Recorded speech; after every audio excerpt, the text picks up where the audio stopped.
All right, good afternoon. It's 3 o'clock. Let's open the MARESUNEX seminar. Welcome everybody here in the room, and welcome those who are joining us remotely. As always, I give you a quick run of show today. We will introduce our speakers, then have 40-minute presentations, after which we will have a quick 5-minute breakout of discussions in small groups. Those who would like to join the breakout room online are free to do that, or you may also choose to just hang out for a little bit and join the discussion, the Q&A after that. So with that, it is my great pleasure to welcome Dale Kerner and Emily Hendrickson from Integra Resources. Dale Kerner is the Vice President for Permitting. He is an Idaho licensed professional geologist with 26 years of experience with a focus on mineral exploration, mine development, permitting, and NEPA, which we have heard quite a bit of a week ago. Mr. Kerner began his career in environmental consulting with positions at Brown and Caldwell and Haley and Aldrich. Previous to joining Integra Resources as the Vice President for Permitting, he has served as a permitting manager at Perpetua Resources, which recently received a final record of decision from the U.S. Forest Service for the Stibnite Gold Project.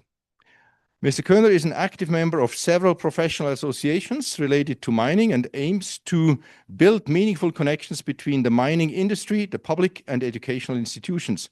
For example, he spearheaded the creation of the Idaho Mining Advancement Project, IMAP, which has recently been a topic here in our class. Dale Kerner holds a master's in geology from Boise State University and a bachelor's in geology from the University of Wisconsin.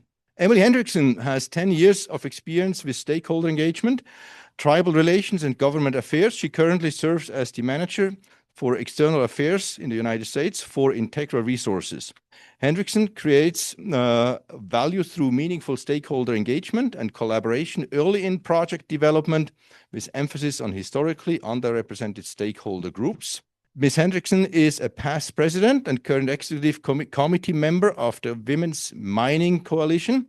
In 2023, the Idaho Business Review recognized her with the Accomplished Under 40 accolade.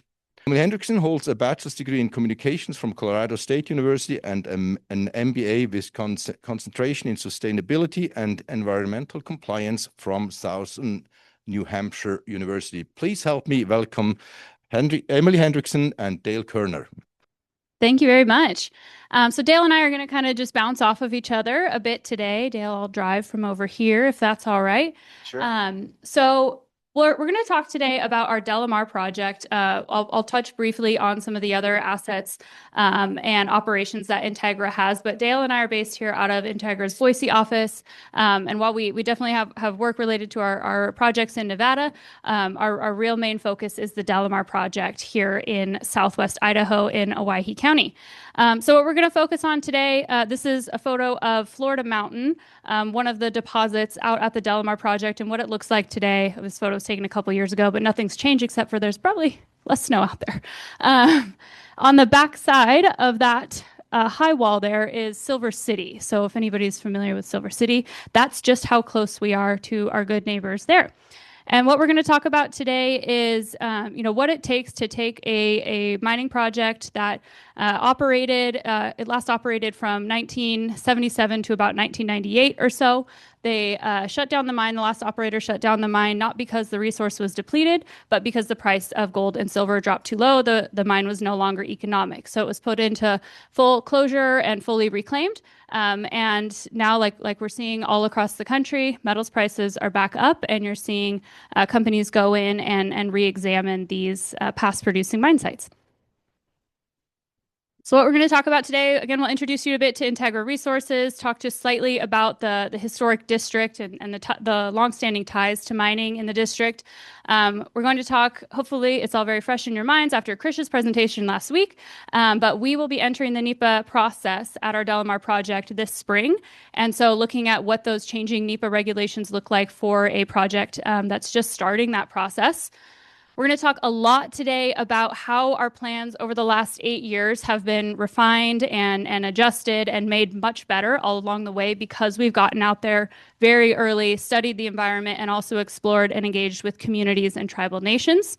And then we'll end talking a bit about Integra's life of mine and first of its kind in the United States relationship agreement with the Shoshone-Paiute tribes. And I believe Rachel Thacker is speaking next week. So it'll be interesting to hear about that from her perspective, but how that really kind of combines support for tribal sovereignty, culture, and development of a big project. Cautionary notes, because we're going to make some forward-looking statements. Hope everybody has really good eyesight. I like to show this photo. This here, the woman there, her name's Kim Richardson. She got cut off a little bit. She was the first female mine superintendent in the United States, and she worked at the DeLamar Mine. She drove a VW bus all the way from New Jersey out to Jordan Valley, Oregon, back in the 80s, and she's incredible, and we get to work with her still. All right, so who is Integra? Growing precious metals producer. If anybody's ever heard me present, we used to be a development stage mining company, but we bought an operating mine in November of 2024. We bought the Florida Canyon mine. If you've ever driven from here to Reno, you've driven past a mine just outside of Winnemucca that has a big American flag on the side of the shop. You can see it from the highway. We own that now. And then we've also got some other development stage, exploration stage assets down in Nevada as well. So all of that really makes Integra a company focused on the Great Basin of the Western U.S. Jump in anytime you want, Dale. I don't mean to steamroll here. You're doing great. But so our DeLamar project, I mentioned it's here in Southwest Idaho. This map shows the project in relation to some other mines and projects across the state. We acquired the project in November of 2017 from the past owner Kinross. Like I said, it operated from 77 through 98. And we've completed a preliminary economic assessment, pre-feasibility study, and then just recently, at the end of 2025, we released our feasibility study for the project. So that's really exciting to have a project at the FS stage prior to entering permitting.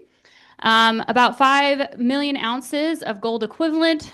So, you combine gold and silver together, however many ounces of silver it takes to equate to the value of an ounce of gold. That's what we've got up there. And then we are entering federal permitting this year, and we'll talk about the timeline and what's kind of next with that. This is a better picture, but I just want to, if you want to go to the next one, but. Oh, no. How many people in here know what a PEA is when it comes to mining? Have you guys heard this term?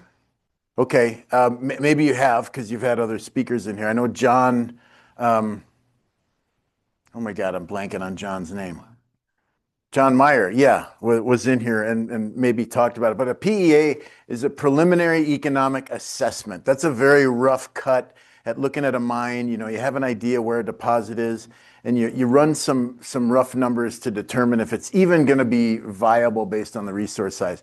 The PFS term that Emily mentioned, this is pre-feasibility study. That's a slightly more detailed look at the economics and then also the engineering viability of a mine. You start taking a deeper look into it. You spend more money taking a deeper look at it with a preliminary feasibility study. And then finally, when you get to the feasibility study, you're well into your mine planning process. We just published a month ago, or when did the FS come out? End of December, and it accompanied an updated version of our mine plan of operations. So feasibility study, you've got things dialed into maybe plus or minus 30 or 40% on your costs, which sounds like a big margin, but it's really not. Mining is a very expensive venture. But anyway, I just wanted to touch on those terms in case they hadn't heard them before. So. Well, and I think it's important, Dale, because, you look at how many millions of dollars has Integra spent doing those 3 highly detailed engineering assessments, advancing, mine features, what the mine plan is going to look like, all of that all along the way. If we were to wait till this point to start talking to people and say, hey, which access road should we use coming to the mine?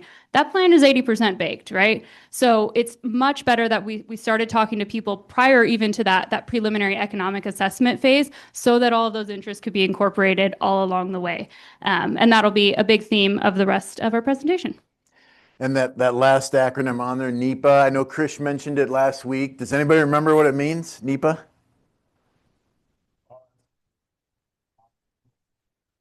You know what? You're very close. It's Policy Act, National Environmental Policy Act. But I don't know how many times I've seen it the other way. But good memory. So, and that's the act that maybe I don't know if Krish got into the history of it, but that was passed became law in 1970. You hear a lot about it nowadays because it seems with every administration it seems to change its form a little bit. But that's the primary approval platform that we're operating under because of our presence on, in part, federal land, in this case BLM. So I just want to make sure we covered all the acronyms. Perfect. Thank you, Dale. So just very briefly to touch on kind of the mining legacy that has existed out in Owyhee County since 1863. That's when gold was discovered in Jordan Creek. So you had placer mining in the creek, gold panning, all that fun stuff. And then as technology advanced, you saw additional use of mercury, eventually cyanide usage in processing. You saw mills being constructed. I think the population of Silver City at its height was like 40,000 people or something insane. The Swan Falls Dam was built to supply power to the Silver City mines. And it was, one of the first places in Idaho to get electric power because of the mines in that area. And my friend Dennis Stanford here, I always like to talk about his quote. There's a long legacy of miners and ranchers working together in this district. We face a lot of the same challenges. We're working together with a lot of the same resources. Water is sacred to all of us. Dennis is kind of famous for saying that ranchers came to this country, to Owyhee County, to feed the miners that were there. And, there's a long history of us working together. There's also a long history of boom-bust mine cycles in this area and in Owyhee County. Just as recently, right, as the mine closing in the late 1990s, that was 150 or so jobs that left the county, pretty intense tax contributions to the county. So those are things we're also considering as we're working with stakeholders and communities to prepare for the new iteration of the mine. You want to kind of orient us here, Dale? Sure. We are looking to the northeast here from the southwest corner of Idaho. So we're just southwest of the DeLamar Mine area, and we're looking to the northeast towards Boise and Nampa and Caldwell and the whole valley here. So again, Emily mentioned this is a legacy district. Legacy means historical. So when we use that legacy term, that's basically what it means is that in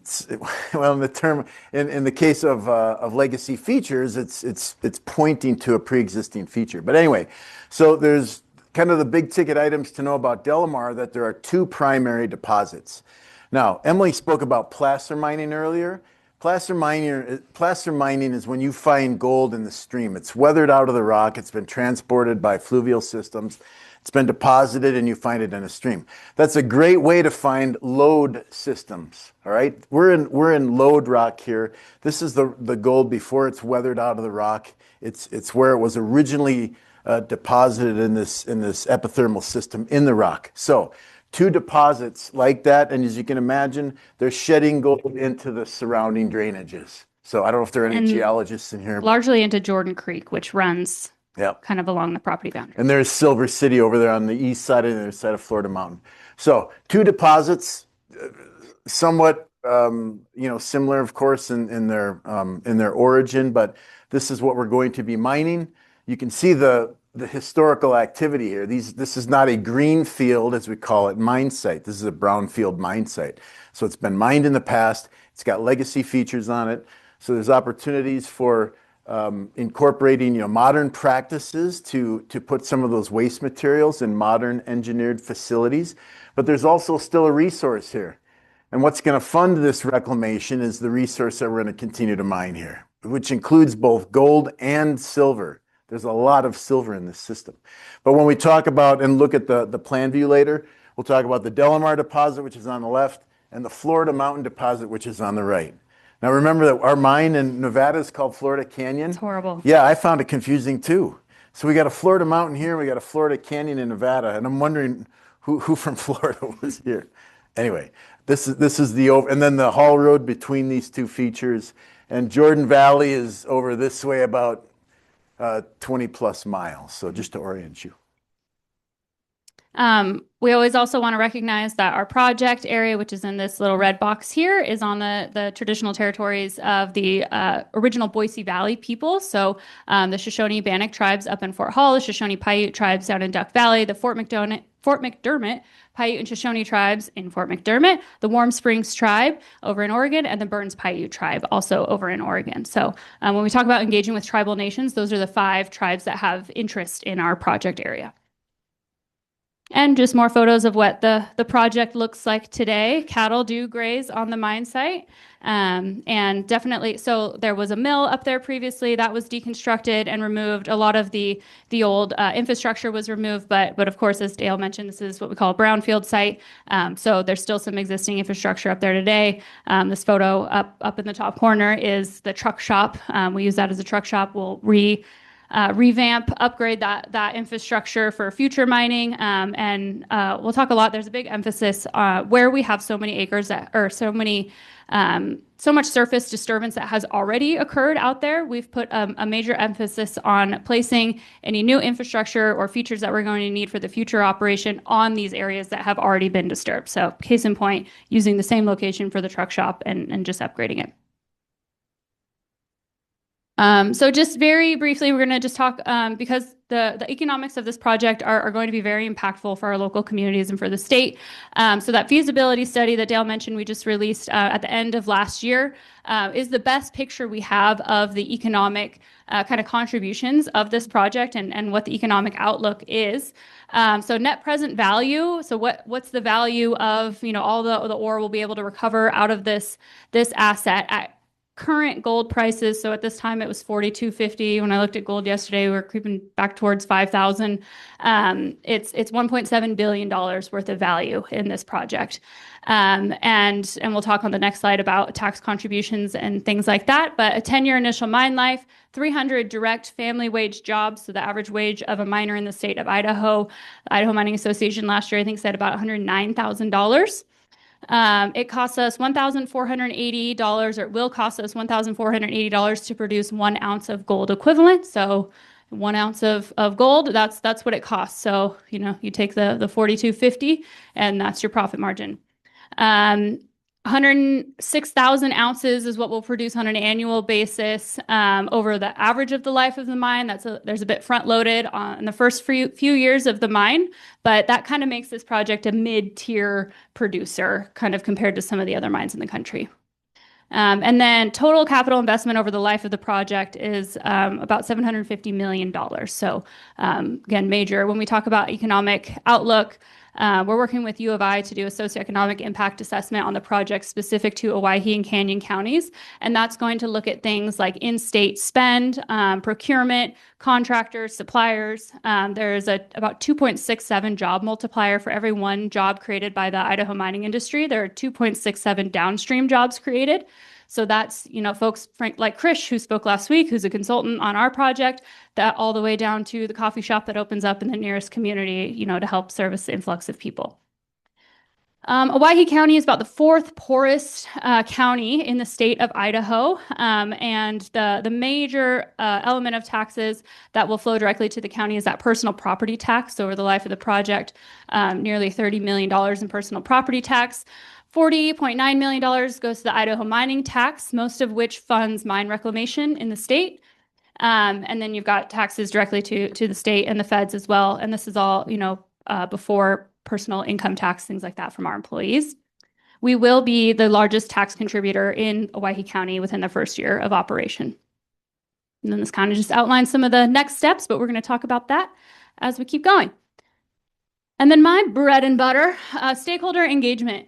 So as I mentioned before, if you wait until your project is pretty well baked to start asking people, hey, what should we be thinking about here? You're already too late. So Integra, our perspective is just as we're exploring in those very early stages for minerals, we should also be exploring our communities as well and understanding what's important to them. And so we've been doing that since 2018. Formal data collection began when I started in 2021. But so you can see each year we've grown our team and expand our outreach. We're engaging with more stakeholders, and we're really my job is not to generate support for this project. I'm not a PR person. I'm not a marketing person. My job is to build relationships with folks in the community and be the conduit of information and priorities between communities and tribes and governments and the company to make sure that we're considering those important interests and resources all along the way. Does that often result in trusting, mutually understanding relationships and a sense of local ownership over the project because people can see their fingerprints on it? Yeah, but that's not the purpose. Our community investment dollars as well, a big focus for Integra is focusing on how can we help our communities prepare to capitalize on the economic opportunities that this project is going to bring. How can we help invest in the resilience and the infrastructure of our communities, to prepare for things like an influx of people coming in and working here? Or what does it look like to work with other employers that we might steal some of their folks because we pay more as a gold mine to help support, other economic interests in the county, supporting local nonprofits that provide important resources to our communities, to our future employees. All of that is incredibly important. Can we take one? Of course. So I love this slide because it illustrates one of these things you see commonly in the news when we talk about how long it takes to permit a mine in the United States. These years of foundational work with stakeholders that Emily has spearheaded, this is essential to mining in the United States. It's absolutely essential. So if you go out and think you're going to develop, because you've got a deposit, if you think you're going to go out and drill it and develop it in 3 or 4 or 5 years, no way. You need this work way ahead of time to support your exploration program, to support your employees living in that community, to support what you're doing. This takes a lot of work. I don't want to say it's behind the scenes because as the next slide shows, it's not. But it's very important to build this foundation for my job, which is permitting the mine. But I couldn't do what I do without what Emily does. And it speaks to the diversity of opportunities in the mining industry for people that might be in journalism or external affairs or graphic design or anything. Anyway, I just thank you, Emily. Public thank you. All right. So let's talk about those changing NEPA implementing procedures. As Dale mentioned, our lead agency is the Bureau of Land Management. So enough of our project is on lands federally managed by the BLM. To federalize the project, we'll go through a full environmental impact assessment. And Dale, do you want to talk through the schedule that's been lined out for us by BLM? Sure. This is fairly hot off the press, but I can't think of anything more exciting than this schedule, but it's actually pretty exciting to us because of the time frame. I mean, if you think about, my last project, Stibnite, from the mine plan of operations, the PRO, came out in September 2016, and the ROD came out in January of 25. It was 100 months. It was over 8 years from the mine plan of operations to the record of decision, which is the agency's kind of formal okay.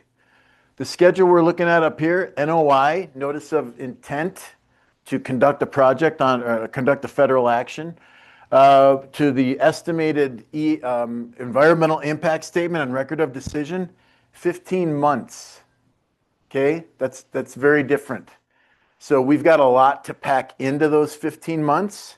We are teeing up a lot of the analysis that's going to take place in there with a lot of work and modeling that's being done right now. But what happens in those 15 months? An environmental impact statement, looks at what the impacts are going to be. You probably heard a lot of this from Krish last week, but we've got to look at a full range of resources, from fisheries to soils to air quality to vegetation to water quality. It encompasses a lot of stuff. It's a lot to pack into 15 months, and that's why you got to front end load it with a lot of modeling and investigation and sampling, stuff that's occurred well beyond the fourth quarter, or well before the fourth quarter of 2025. So again, thinking about those opportunities, environmental consultants, geologists, hydrogeologists, geotechnical engineers, chemists, geochemists. There's a lot of opportunity both before, during, and after mines are developed. But this is our project, what the next 18, or next 2 years of our project looks like. Now it looks rather simple. It's not at all, but this is what we're looking forward to. with the BLM on this NEPA action. So one of the things, and here the alternatives feasibility here. So we put forth our project. We put forth our mine plan out there, and it's been through a number of iterations where we've tried to make it better and better and better.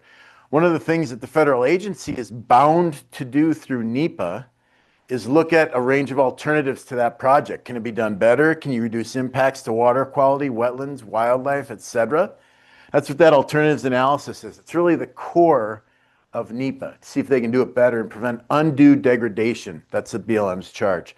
But anyway, a lot to do. We're gonna have a very exciting 2026 and 2027, and this is what it's gonna be filled with. And when that EIS and ROD come out, that's gonna indicate what the agency selected as a preferred alternative. Hopefully it's ours because we think it's the best. Maybe somebody comes up with something better. Maybe you will. There's a public scoping opportunity right there.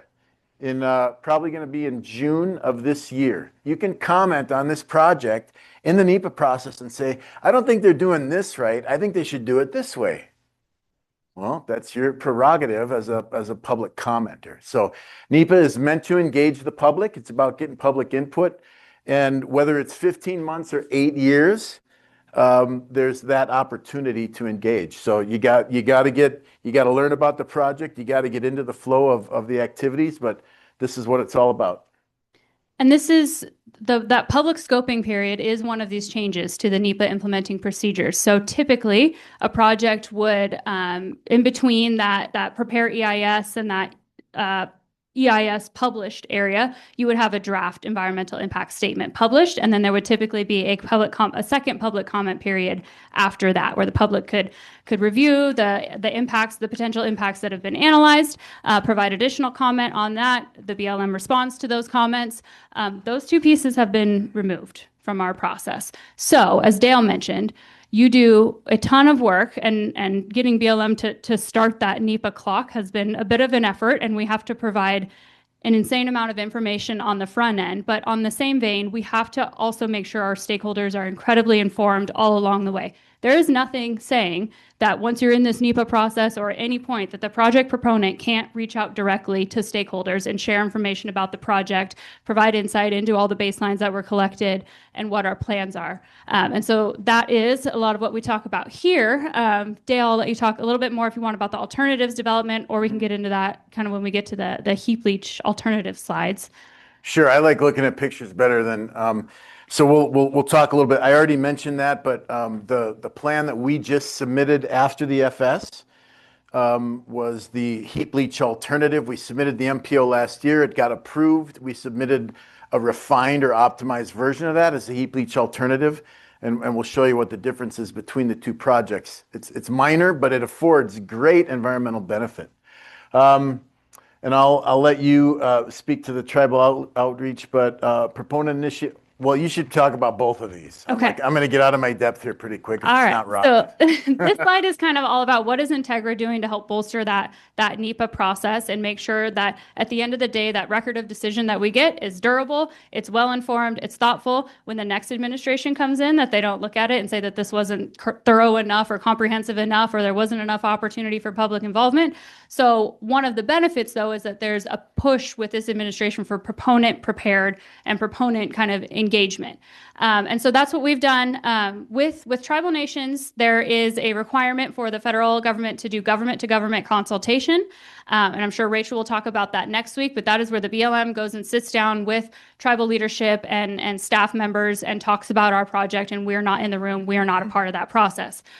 We also have regular engagement with those same people at those tribes and share information, talk about why decisions were made, get feedback on design and where we place features to avoid cultural resources, things like that. We have also voluntarily initiated with 3 of the tribes have taken us up on the offer to conduct their own Indigenous knowledge studies at the project. And so those are landscape level studies. Typically in an environmental impact statement, you'll have a section that's Native American concerns, and it's pretty short. Might be informed by an ethnographic study that typically a white ethnographer, a white anthropologist will conduct literary research on Indigenous peoples and provide a report on that. But often the tribes are left out of that entirely. So the Indigenous knowledge studies, we contract directly with the tribes and their cultural and environmental resource staff, elders, traditional knowledge keepers are involved in those studies, and that will really help inform kind of what the Native American concerns are out of the project.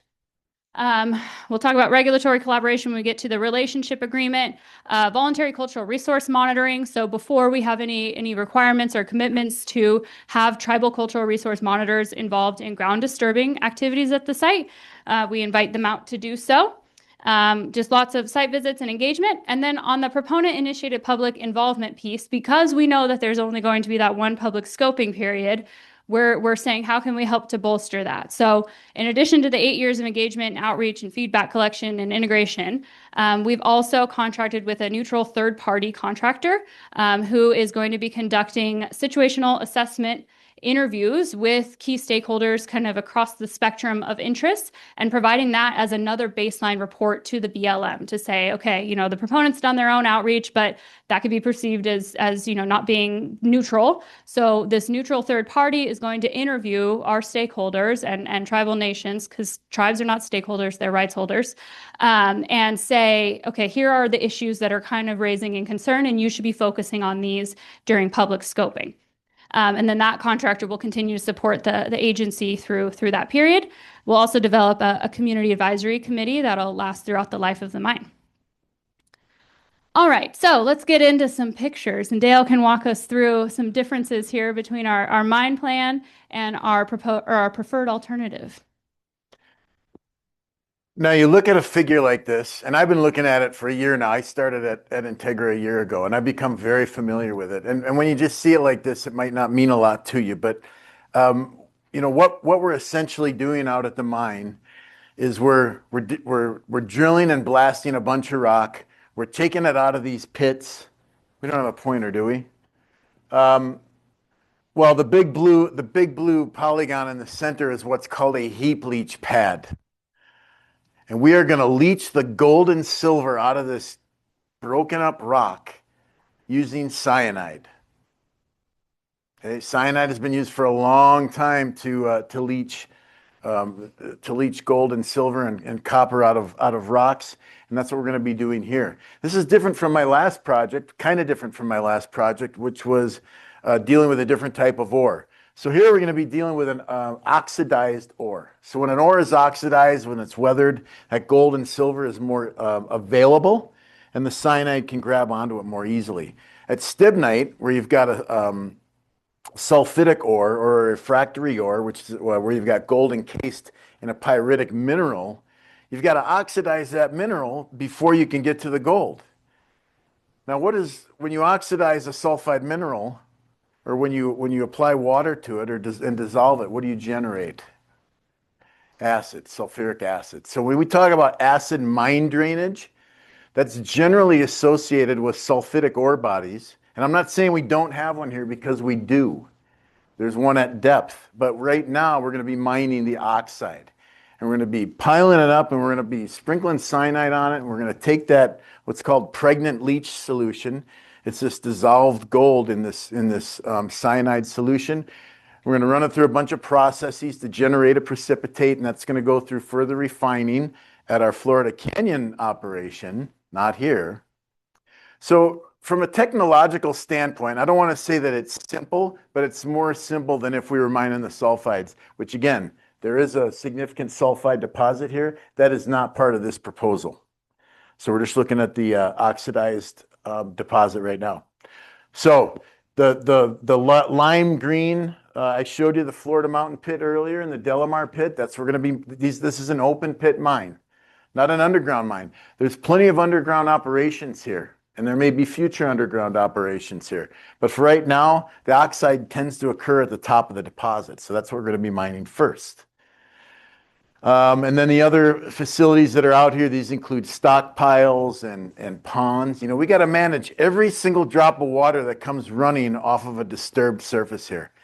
People that think that mining nowadays is just go out and do what you want and let everything run to the river, those things happen, but they generally happen in legacy districts where things have gone wrong and you're dealing with legacy features. These are very well designed. Modern mines are very well designed and highly engineered.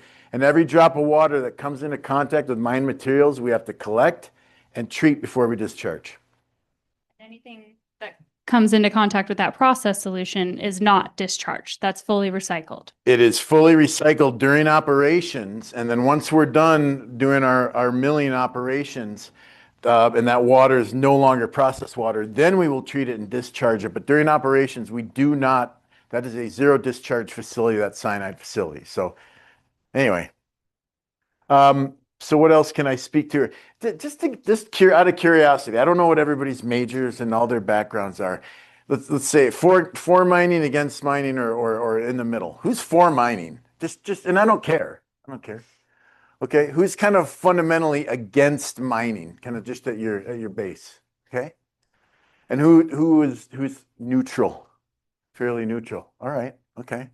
Well, and I'm not here to convince you or change your mind. All I'm here to do is educate you about the process or enlighten you about the process. But anyway, this was the mine that we put out in July of 2025. So Emily talked about all this stakeholder interaction, people looking at these early iterations of this mine, getting stakeholder input, et cetera.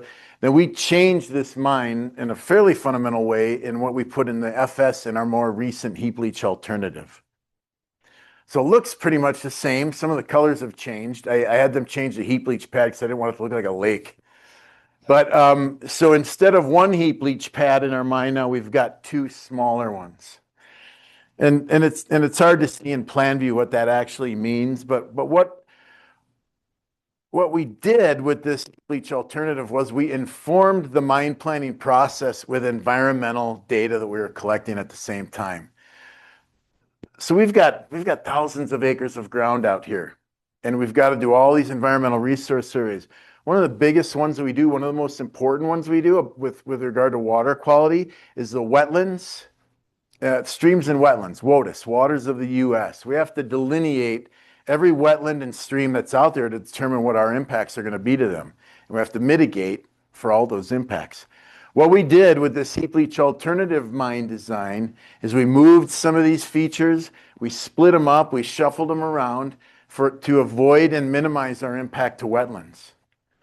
Now we are going to impact about, what did I say? 37 acres of wetlands. And with this new one, I think we've got that down by 8 or 9 acres. Now that doesn't sound like much, but it is. It's a lot. It's about a 30 or a, can't do 22, you said. 22% reduction in wetland acreage. We put 25 on here, but that was before we just got the hot off the press Yeah, numbers. these are hot off the press numbers. But anyway, the point is that the environmental resource data that we collect has to meld with that mine planning process. I mean, biologists and engineers in the same room together. It's a beautiful thing. It's actually not. There's a lot of gnashing of teeth and rending of clothing, but that's what you have to do in the modern mine planning process. You have to inform your process with environmental data to ensure that what you're doing is going to reduce the environmental impacts to the degree possible. Is there going to be environmental impacts from that project? For sure. But we've reduced them to the degree that we can with that additional work. So these are some numbers of those reductions. This is going to be important when we get to the NEPA process because remember, the BLM is going to select a preferred alternative. From what they've got out there, that range of alternatives, they're going to find the one that has the best environmental performance or least environmental impacts.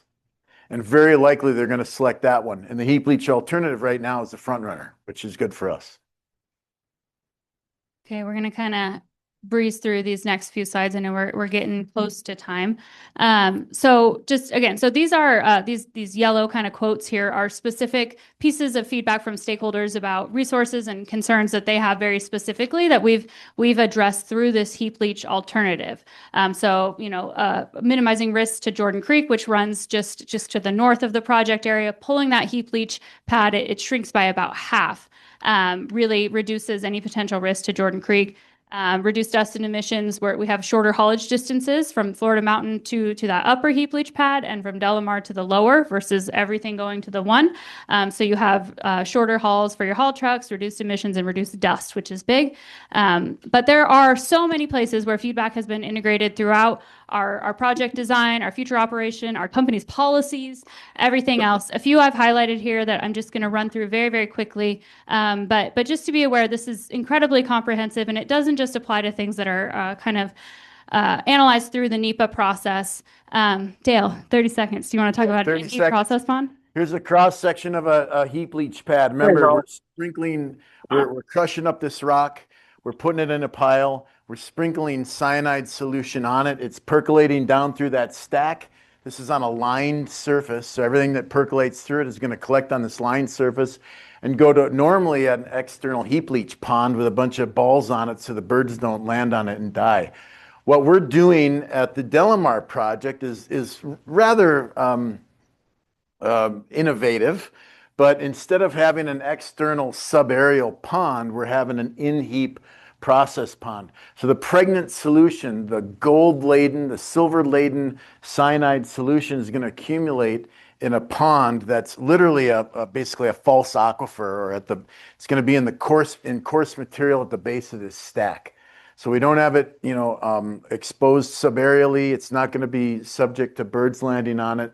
Of course, that we've got to take into account the geotechnical considerations for that when you saturate materials. You know what that can bring. So we have to be. We're out there right now collecting geotechnical data to ensure that this is going to be constructed in a very safe manner. I think that was more than 30 seconds, but. Beautiful. Another place where we've integrated that feedback, traffic. So folks will get on a bus somewhere outside of Caldwell-Marsing area, get on a coach bus, all of our employees, and travel on that bus down Highway 95 into Jordan Valley and up back into Idaho to get to the project. And that was a result of feedback from communities about which access route they want us to take, reducing number of vehicles on that road. I don't know if you've driven it, but cell service is pretty spotty and emergency services are pretty limited. So reducing the number of vehicles was important. And then we also, initially, there is a route that goes up to the mine this way that was historically used as a secondary access route. We thought Jordan Valley might not want to see all that traffic coming right through town. Why don't we propose and look at this access route? Well, then we talked to Jordan Valley, and they want to see the traffic come through town. They want businesses to, be supported, and the folks on this road really did not want the mine traffic coming up this road. So something we thought like, oh, cool, that would reduce impacts. Let's do that. That's not at all what the stakeholders want. So we went with what they wanted. Another important element here is protecting Silver City's historic view shed. Sorry if that gets cut off. Right here, you can see this little, actually I've got it circled, this little bit of high wall. So again, you're in Silver City looking toward the west, looking at Florida Mountain. And currently you can see just a bit of that pit high wall in the view shed. And very important for the Silver City residents that this view shed be preserved, that we don't take down that mountain and they're looking into a pit, right? So this is what the change is going to be. We rendered these photos after the mine, at the end of the mining sequence that we're proposing. This is what it will look like. So to go back and forth, I say it cleans it up a little bit. So that's been a big priority for us as well. Okay. Do I have like 3 minutes to talk about the relationship agreement? Yes. Okay. So our relationship agreement with the Shoshone-Paiute tribes is really a cornerstone of everything that we're doing here. This is us in the tribal headquarters with the council and some staff. If you research Canadian impact benefit agreements or benefit sharing agreements, that's what this is modeled after. And what it really does is it aligns our interests with the interests of the tribe. There is this idea that, tribal culture and sovereignty and environment, all of that would have to come at the expense of something like a mining project. But is there a world in which a mining project can support all of those things? So this is much more, although there are fiscal benefits of the agreement, including the tribes being granted equity ownership in the company. So we have a fiduciary responsibility to shareholders as a publicly traded company. Well, if the tribe is a major shareholder of our company, we have an even greater responsibility to them. There will also be revenue sharing mechanisms as well. So, the better the mine does, the more economic opportunity that's generated for the tribe. But beyond the fiscal benefits, this is really a co-management agreement. So there are elements like our regulatory collaboration protocol. So we work closely with folks like Rachel, and we sit down and we look at those plans together. We look at the micrositing of exactly where features are. One of Rachel's big comments was concerns about water and processed water interactions with birds, wildlife, cattle. So we've been able to integrate the in-process or the in-heat process ponds. So things like that, so that when the tribe also goes to consultation with the federal government, typically what happens is the BLM will show up with a big stack of papers and, they'll talk about our project for about 5 minutes, and they've got a bulleted list of a bunch of different projects. They're going to talk about a transmission line. They're going to talk about grazing, and they're going to talk about the DeLamar Project, but they're going to be left with this giant stack of resource baselines, our mine plan, models, and given 30 days to comment on that. And if they don't provide a comment, then it's assumed that they have no problem with the project. And that doesn't sit right with any of us. So the idea is that the tribes are brought along all along the way. They're part of those design decisions. And I'll mention too, we have a formal signed agreement with the Shoshone-Paiute tribes, but this opportunity is open and we're progressing with other tribes as well. So this is not just tokenization of one tribe, but we've got a chairman at the Shopai tribe who has really strong mining knowledge. Yeah, that's kind of the highlight, why it makes sense for Integra. We believe, we're not a fly under the radar company. And I don't think that is serving the mining industry very well, and it hasn't for many years. So being open, honest, showing up with integrity, and incorporating others' interests all along the way, results in a tribal chairman coming with you to meet with the Secretary of Interior, saying that this mining project is going to be a good thing for his people. And for the Shoshone-Paiute tribes, and they populated this information from their perspective, mining is happening all around them. Their reservation straddles the Idaho-Nevada border. And so they have all the northeastern Nevada mining right in their backyard, and all over their territories. But this approach gives the tribe a seat at the table to make decisions, and express their rights to sovereignty. This partnership model, at DeLamar, the tribe intends to apply to anyone else proposing a project on their traditional and contemporary homelands. Hey, this is how we do business. This is how you come to the table with us. And truly, the idea is that it puts the profits of the mine to the work of the tribe. Thank you. That was wonderful. And all this is happening just 2 hours outside of Boise. So this is wonderful. Thank you so much. We have 3 questions up here that are prepared for us. So we'll take 5 minutes to talk about these. You can read them on your own. If there's somebody or at least 2 people who would like to join the breakout room, we will see if this is happening. And then we'll reconvene here in about 4 or 5 minutes for an Q&A. Hey, I just want to thank you guys for the opportunity to come and give this presentation. I didn't mention it at the outset, but I want to say it right now. I appreciate that this class exists and that you're offering this opportunity for multidisciplinary presentations and sharing of information. Thank you. It's fantastic. Like you that come in here that bring this actually to life. So thank you so much for being here. And it's these students who care enough to take a class like this. So thank you all. Yeah. Okay, there's some talking going on. We were talking in front of here of various topics already related to this. And there is a first question, right? Jacob. Okay. When compared with, let's say, the Biden administration, how has the Trump administration been treating mining companies? And would you say the regulations have gone better or worse as far as opening a mine? Being in Washington, D.C. during a Trump administration as a representative of the mining community is a very different experience than doing so with the Biden administration. We actually don't have a photo of it, but I often show a photo when we talk about the relationship agreement. Steve Feldges was the Biden administration's Deputy Assistant Secretary for Lands and Minerals. And he, had a lot of influence over kind of mining policy. The Interagency Working Group on Mining Reform is a really interesting document. If you want to check it out, he came up with us to learn about that approach. So I think I have personal thoughts and then I have mining industry thoughts. Personal or fine? Effort to the NEPA process absolutely has been made. We talk about things like alternatives development. There has been a history of looking at alternatives that are not even near feasible for a project, economically, technically, environmentally, things like that, right? So kind of focusing on what the scope of the analysis is I think absolutely a benefit. And, you know, a NEPA process, even, you know, something that's about public involvement and engagement taking 8 years, the burnout that causes for communities and stakeholders is challenging. And for them to kind of manage that across many projects, that's a lot to ask of people. So I think like being really clear in what the project is, what we're studying, what we're asking, that's all very positive. We'll see how some of these new NEPA implementing procedures shake out in courts and things like that. And that's why we're placing such a big emphasis on really bolstering that process and doing everything within our power. Yeah, 8 years is too long to take a mine through NEPA. In my personal experience, and I don't think you need 8 years to adequately look at the impacts of that and mitigate for them and you know, design protective systems. Taking that to a completely different extreme maybe is you know, I don't know. I'm hopeful that somewhere we get some sort of not equilibrium, but some sort of medium where we're taking a hard look at these projects, we're applying good science, and rather than just running these things out for 8 years because of fear of litigation, primarily, we're doing them in a reasonable time frame. So I don't know. We're still, you know, this has been around for, you know, 50 odd years, and it's still kind of finding its feet, but we'll get there at some point.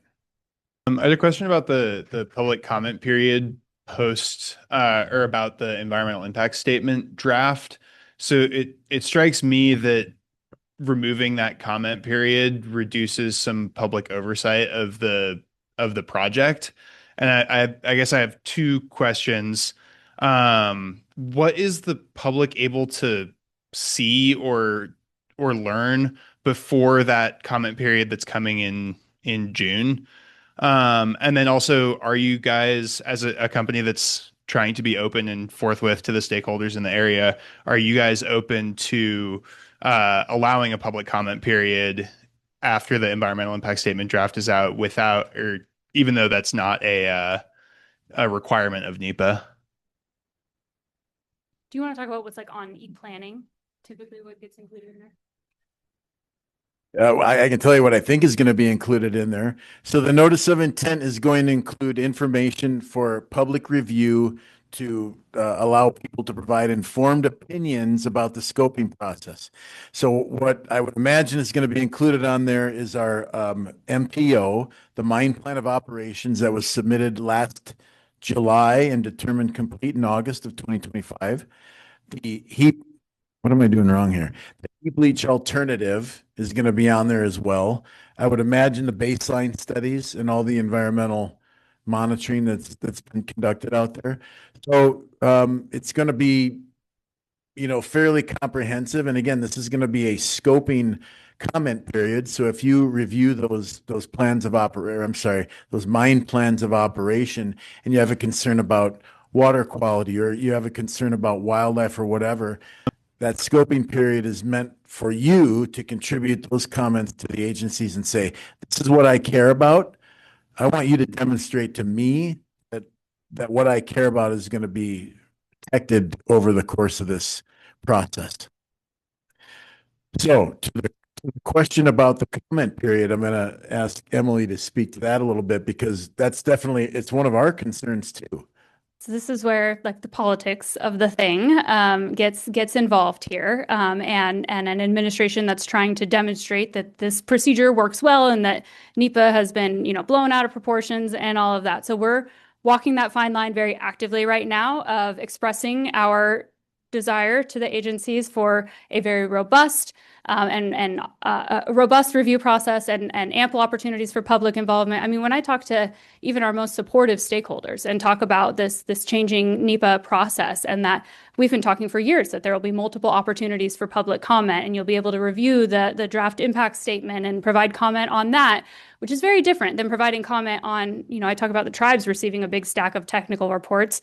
Me, as someone who doesn't know anything about the mining industry, reading that, how am I supposed to extrapolate what the impacts might be, right? So very valid. we are walking that line of trying to, at the end of the day, it's the agency's decision of how they implement NEPA. And so how much can we continue to try to push for a really robust process? And if not, what else can we do to ensure that the public is involved and informed? Yeah, I guess part of my question is like, I recognize that the act requires that, or no longer requires this, but like you could still do it, right? We can. Yes. With the Is that something that Integra is like interested in, is allowing for public comment even that's not required by NEPA? So that's part of what we're doing with bringing on that third-party contractor. That group, it's called the Langdon Group. They typically contract directly with NEPA, or sorry, with BLM to support public involvement. BLM's not hiring that group, so we are. Can I make one more comment about public comment? And note too that NEPA is the tip of the permitting iceberg. So there's more than a dozen state permits that are also going to have public comment periods, and those get down deeper into the weeds of what these impacts are going to be, and that's and what they are relative to the rules and the statutes is non-negotiables. You can comment on those as well. There's going to be a lot of opportunity for commenting on many aspects of this project, and many people are going to take advantage of those opportunities. I would encourage you to learn about what those opportunities are going to be. Maybe you already are informed on that, but there's a lot more to this project than just the NEPA analysis. The state of Idaho has a very robust mine permitting processes and a number of permits to ensure that this project is going to be protective of the environment. I just had a question. So you mentioned that NEPA is meant to kind of, yeah, you can comment on it. It meant to include the public. So I was curious on, I guess I wasn't close enough to the mic. I was curious on how do you go about addressing the public concerns or comments on what you're trying to do? How do you go about like testing or validating them? And once you do that, if you do, are these results public or are they posted somewhere and are they readily accessible? Great questions. And so let's start with what's going to happen with those comments. Those comments are, every one of them is going to be reviewed. And, NEPA is not meant to be a referendum. You're supposed to submit a substantive comment, something that's got some meaning to it. You're addressing an issue or some sort of impact or whatever. It's got to be rather substantive. It can't just be, I love mining, I hate mining. You can submit that comment. Go for it. Do it. I would encourage you to engage at whatever level. But what the agencies are looking for are issues, and they want issues to drive any potential alternative development. So if you bring up a potential issue that maybe somebody hadn't thought of, this mine is going to, I don't know, I can't get imaginative under pressure like this. But if you think of something novel, then the agency may, base an alternative around it. But generally what happens is that the agency looks at that comment, they respond to it, or they group similar comments together and they respond to them. Because you, as a public stakeholder, deserve to know what the answer to that question is. So yes, they are obliged to respond to that, either with, it's a great question, we're going to, develop an alternative around it, or B, this is being addressed through the impacts analysis and development of mitigation measures that we are conducting through our analysis. So we're addressing it in that way. But they can't just make it go away. It's got to be addressed. Thank you. Yep. Hey, Jacoby has the next question.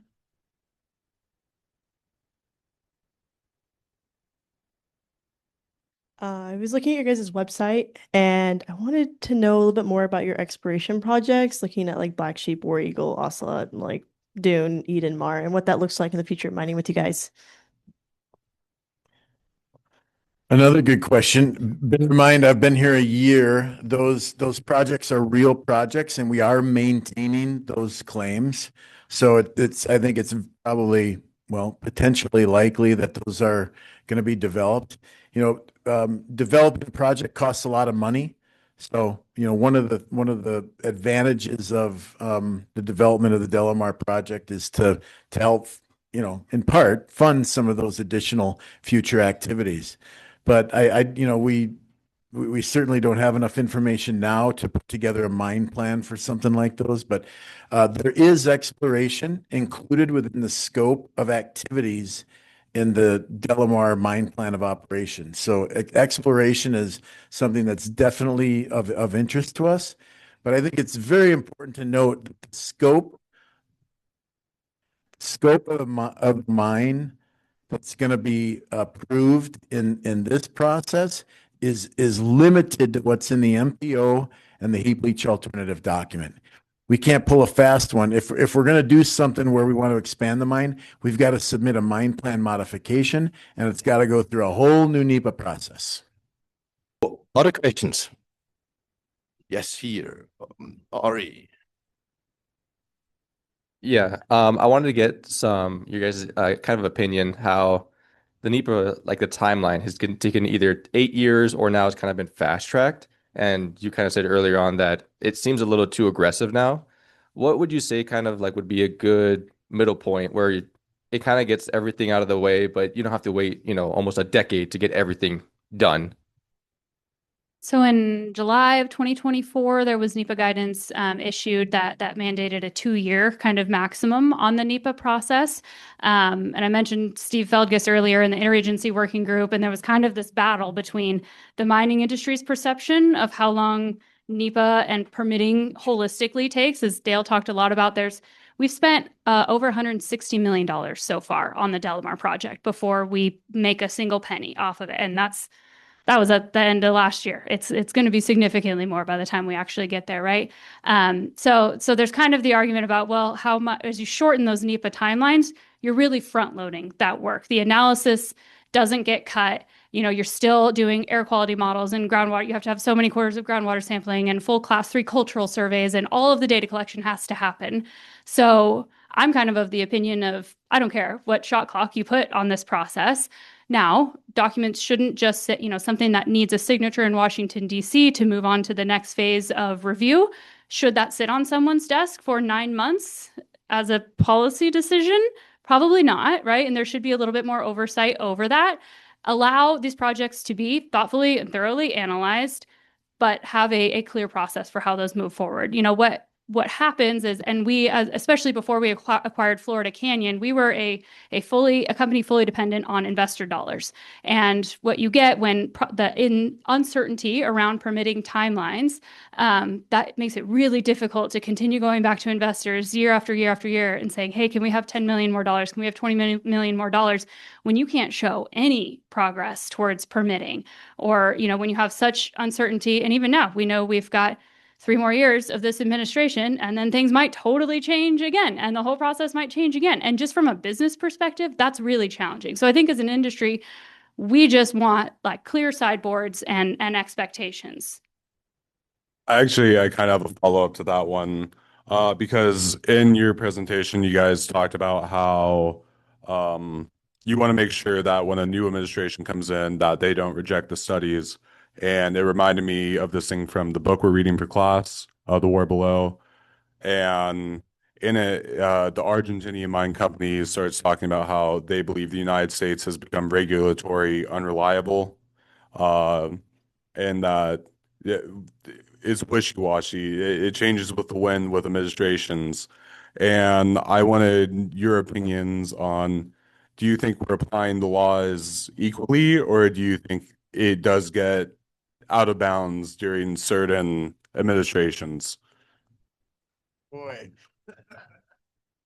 I will reserve my personal opinion, but what we want in the industry is some level of predictability about how long these processes are going to take.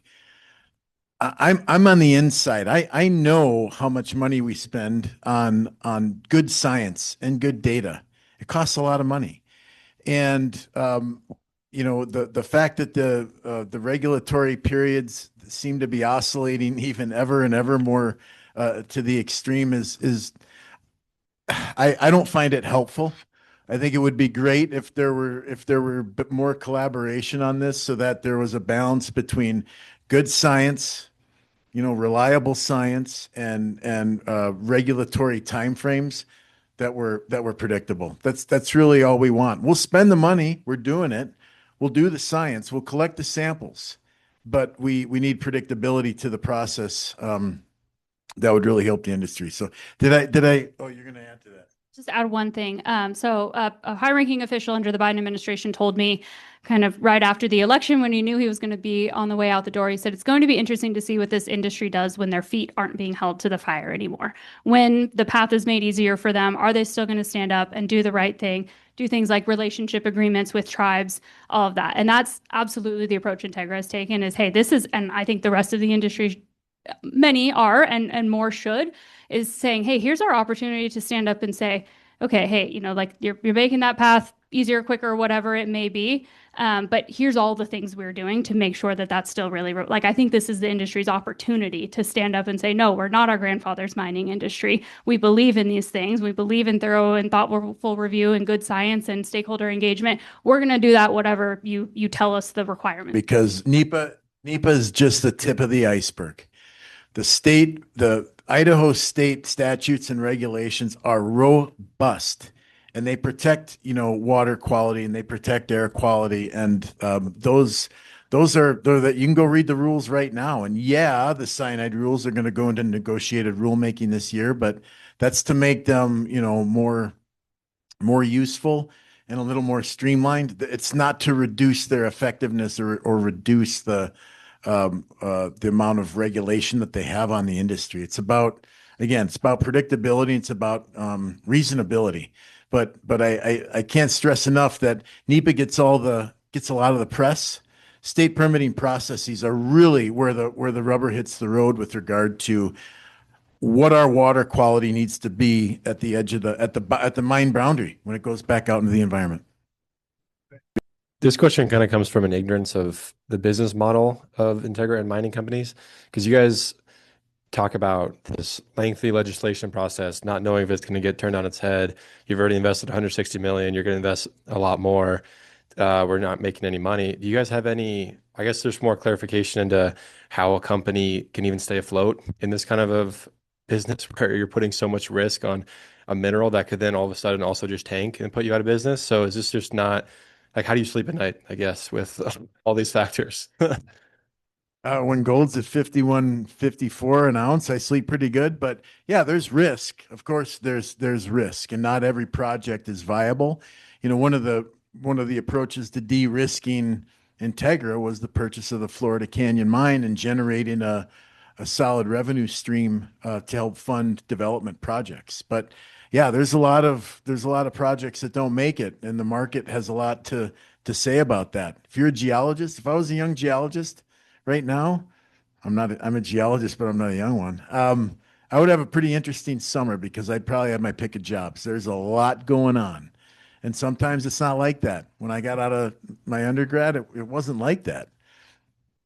That's why I came to graduate school at Boise State University, because there weren't the jobs out there. But yeah, the industry is unpredictable, and it's part of its timing, a lot more of it's good planning and good deposits. But yeah, it's about 1 in 1,000 deposits go from a discovered deposit to a fully operating mine. 1 in 1,000. So it's an incredibly high risk industry. I don't know if I had our payback period on one of the economic slides, but it's like less than 3 years. So all of the money investors, the upfront capital cost being $350 million or something like that, plus the $160 million they've given us to date, they get that all paid back within the first 3 years of the mine life. So it's a high risk but high reward industry for those investors.